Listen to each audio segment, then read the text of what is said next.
Tuh ngalik. Semangat. Belajar apa hari ini?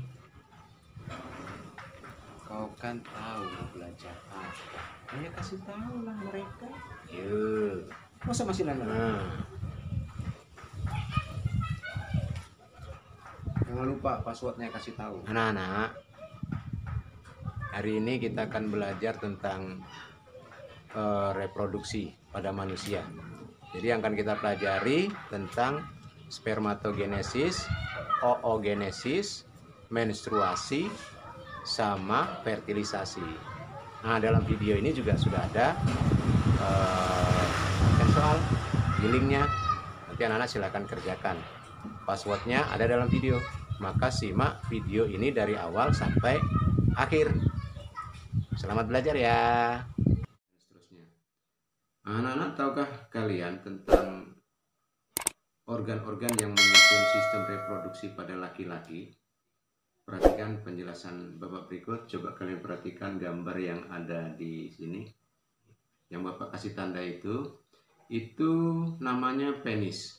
Jadi penis itu adalah bagian luar dari organ reproduksi laki-laki yang berfungsi sebagai saluran kencing. Atau air kencing itu kita sebut namanya urine.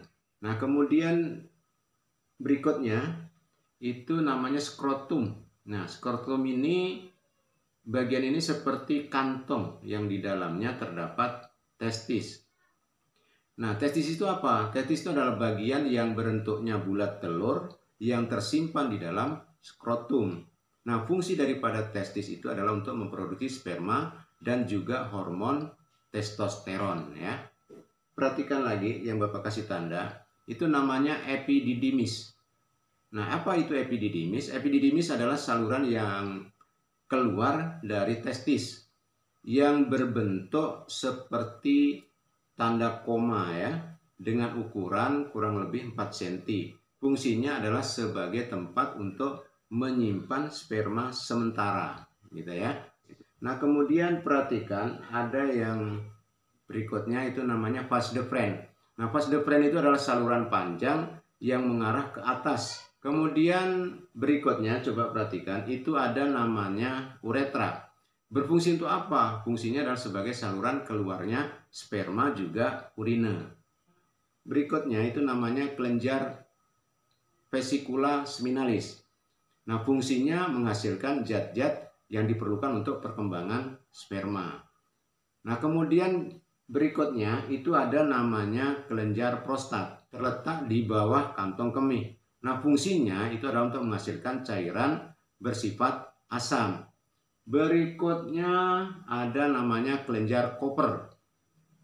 Nah, kelenjar Koper ini adalah bagian yang berbentuk seperti kacang yang terletak di bawah kelenjar prostat. Nah, fungsinya adalah untuk menghasilkan lendir dan cairan yang bersifat basah. Baik, selanjutnya tentang spermatogenesis ya. Tanda bahwa sistem reproduksi laki-laki itu telah matang yaitu keluarnya air mani dari penis. Nah, biasanya air mani tersebut keluar pada saat laki-laki itu mengalami yang namanya mimpi basah. Ya. Nah, mimpi basah pada umumnya terjadi pada saat anak laki-laki itu umur 10-14 tahun. Proses pembentukan sperma itu sendiri terjadi di dalam testis. Nah, bagaimana proses pembentukan sperma itu bisa terjadi? Proses pembentukan sperma itu kita sebut namanya spermatogenesis. Nah, pembentukan sel sperma itu terjadi di dalam namanya tubulus seminiferus. Itu adalah saluran yang dia berkelok-kelok. Nah, gitu ya. Itu sebagai tempat pembentukan sperma. Nah, kumpulan tubulus seminiferus inilah yang membentuk namanya testis. Proses pembentukan sperma pada saluran tersebut itu terjadi secara bertahap. Itu diawali dengan sel induk sperma yang kita namakan spermatogonium. Itu masih bersifat diploid atau 2N ya. Nah, selanjutnya sel spermatogonium itu mengalami pembelahan secara mitosis maupun secara meiosis. Nah, spermatogonium ini dia akan membelah secara mitosis menjadi dua. Ya, menjadi dua. Namanya kita sebut spermatosit primer. Lalu spermatosit primer ini dia akan membelah secara meiosis yang pertama. Meiosis pertama dia akan menjadi 2. Nah, itu kita sebut namanya spermatosit sekunder. Anggap ini spermatosit sekunder. Nah, spermatosit sekunder ini dia akan membelah meiosis yang kedua, sehingga dia menjadi 2 lagi. Nah, akhirnya jadilah 4 sel anakan yang masing-masing bersifat haploid atau 1N, ya. Kromosomnya jumlahnya setengah dari kromosom induk sebelumnya, gitu ya. Baik, berikutnya perhatikan gambar, ada organ reproduksi perempuan. Yang pertama kita lihat di situ ada ovarium. Dia berjumlah 2 kanan kiri, ya. Kanan kiri itu terletak di samping kanan dan kiri rahim, dan dia berfungsi sebagai penghasil sel telur. Berikutnya tuba Fallopi atau oviduk, ya, atau kita sebut sebagai saluran telur yang menghubungkan ovarium dengan rahim atau uterus, ya. Jadi di oviduk ini juga nanti yang tempat terjadinya fertilisasi. Kemudian ada namanya infundibulum.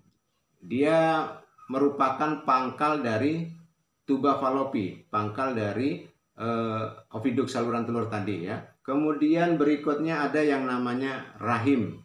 Rahim kita sebut sebagai uterus. Perhatikan uterus. Struktur uterus itu seperti buah pir. Nah, rahim itu sendiri berfungsi sebagai tempat berkembangnya janin selama kehamilan. Kemudian ada di uterus itu dindingnya itu yang kita sebut endometrium. Nah, endometrium itu lapisan yang membatasi rongga rahim, dan pada saat menstruasi dinding endometrium ini akan meluruh, ya, sehingga terjadilah menstruasi. Kemudian di bagian yang bawah perhatikan itu ada namanya vagina. Nah, vagina itu saluran yang menghubungkan lingkungan luar dengan rahim. Jadi saluran ini juga tempat mengalirnya darah menstruasi, juga tempat untuk keluarnya bayi atau janin, ya. Oke, yang berikutnya ada yang namanya serviks, ya. Serviks itu orang bilang leher rahim. Nah, struktur rahim bagian bawah yang menyempit dan membuka ke arah vagina. Baik, berikutnya tentang oogenesis.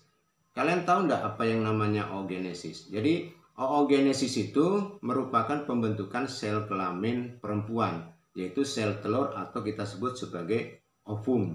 Nah, itu terjadinya di dalam organ yang namanya ovarium. Berbeda dengan spermatogenesis. Kalau spermatogenesis itu dimulai ketika anak laki-laki mulai puber. Tetapi kalau oogenesis itu dimulai sebelum anak perempuan lahir. Artinya masih di dalam kandungan sudah mulai dibentuk namanya atau proses dilakukannya oogenesis, gitu ya. Pada saat lahir, anak perempuan sudah memiliki bakal sel ovum atau sel telur atau yang kita sebut sel primordial namanya, itu kurang lebih 200.000 sampai 2 juta sel, ya, sebagai sel ovum, gitu ya, sel induk ovum.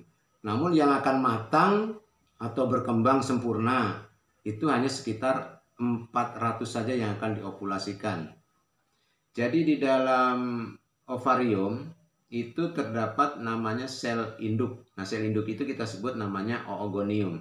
Lalu oogonium itu dia akan membelah secara mitosis, itu terbentuk menjadi 2 sel anakan yang kita sebut dengan oosit primer, ya. Oosit primer ini dia akan membelah secara meiosis yang pertama. Nah, membelah secara meiosis yang pertama, maka dia akan setiap satu sel oosit primer tadi dia akan membelah menjadi 2, sehingga terbentuklah yang namanya oosit sekunder. Selain terbentuk oosit sekunder, dia juga terbentuk namanya badan kutub atau polosit. Jadi satu oosit sekunder, satu badan kutub atau polosit. Ini tidak akan menjadi sel telur. Jadi ini saja oosit sekunder yang akan menjadi telur. Lalu oosit sekunder ini dia akan membelah secara meiosis lagi menjadi 2 lagi, ya. Nah, menjadi apa dia? Dia akan menjadi namanya ootit, ya. Nah, ootit ini Selain menjadi oosit, satu lagi dia akan menjadi namanya polosit lagi. Sehingga polosit itu jumlahnya 3. Sedangkan ootit yang akan tumbuh menjadi sel telur.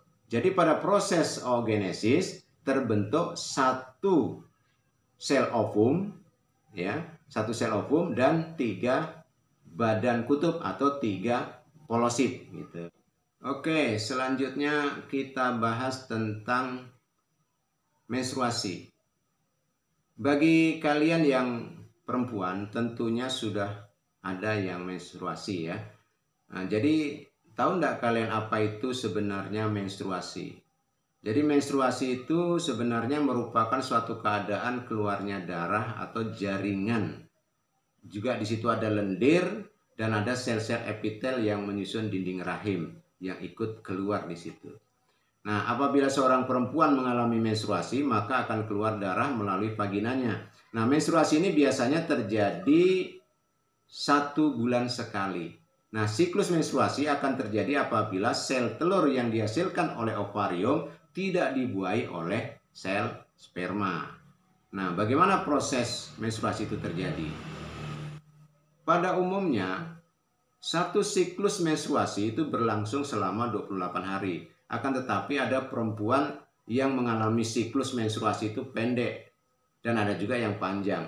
Seorang perempuan yang mengalami siklus menstruasi pendek, siklus menstruasinya akan berlangsung selama ya kurang lebih paling cepat 18 hari. Nah, seorang perempuan yang mengalami siklus menstruasi panjang itu bisa mencapai kurang lebih 40 hari ya. Nah, anak-anak perhatikan gambar siklus menstruasi di layar ini ya.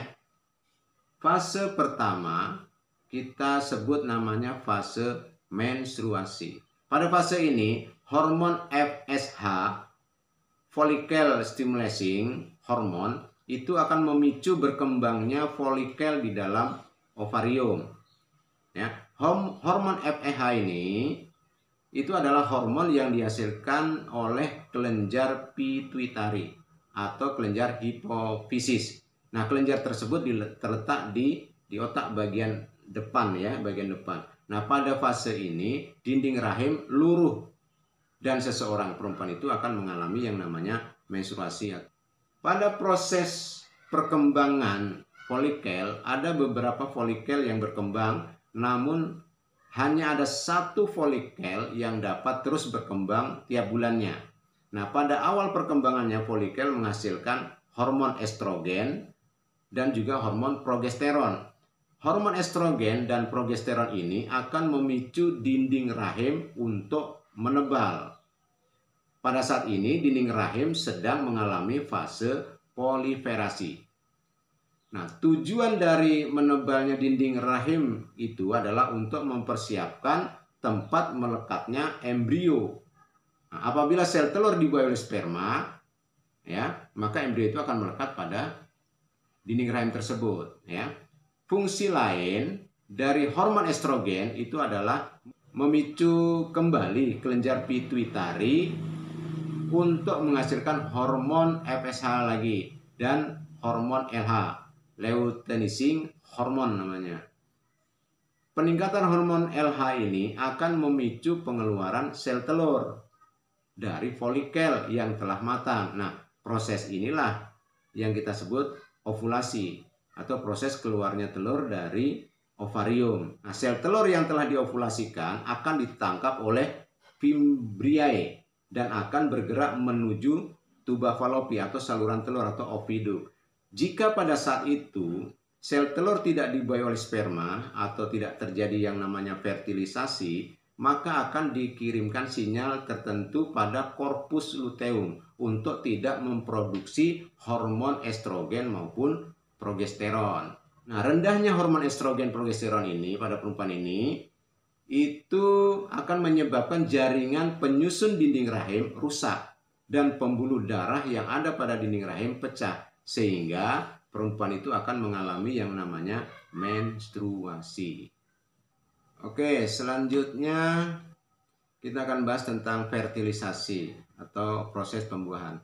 Apabila ada sperma yang masuk ke dalam saluran reproduksi perempuan, sel sperma tersebut akan bergerak menuju sel telur Nah, apabila telah bertemu dengan sel telur, bagian kepala sperma, ini bagian kepala sperma, akan masuk ke dalam sel telur dan meninggalkan ekornya. Ekornya dilepas gitu ya. Nah, proses inilah yang mengawali terjadinya namanya fertilisasi atau pembuahan.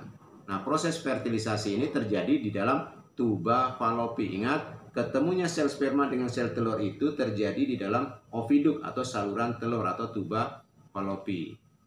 Nah, pertanyaannya bagaimana sperma dapat menemukan lokasi sel telur? Nah, sel sperma itu dapat menemukan lokasi sel telur karena ada sel telur itu mengeluarkan senyawa kimia yang berupa hormon progesteron. Nah, selain itu juga karena adanya sensor panas. Jadi, ada suhu dari tuba Fallopi atau sel telur yang adanya di mana sel telur itu. Suhunya itu lebih tinggi dibandingkan dengan suhu tempat penyimpanan sperma itu sendiri. Zigot yang terbentuk setelah terjadinya fertilisasi akan melakukan pembelahan. Selanjutnya berkembang menjadi embrio yang akan menuju ke rahim. Nah, kemudian setelah sampai di rahim dia akan tertanam atau terjadi namanya implantasi ke dalam endometrium di dinding rahimnya tadi. Nah, pada kondisi ini seseorang akan dikatakan mengalami kehamilan. Bagaimana anak-anak? Bisa dipahami penjelasan Bapak tadi tentang spermatogenesis, oogenesis, menstruasi termasuk fertilisasi? Ya, mantap. Berikutnya silakan anak-anak kerjakan soal yang ada di link di bawah ini, yang segitiga ini. Di situ sudah ada Bapak kasih link untuk evaluasi. Kerjakan dan ada password. Password tadi sudah di video sudah Bapak tuliskan. Silahkan gunakan password itu lalu kerjakan. Mudah-mudahan mendapatkan nilai yang maksimal. Selamat bekerja. Semoga sukses.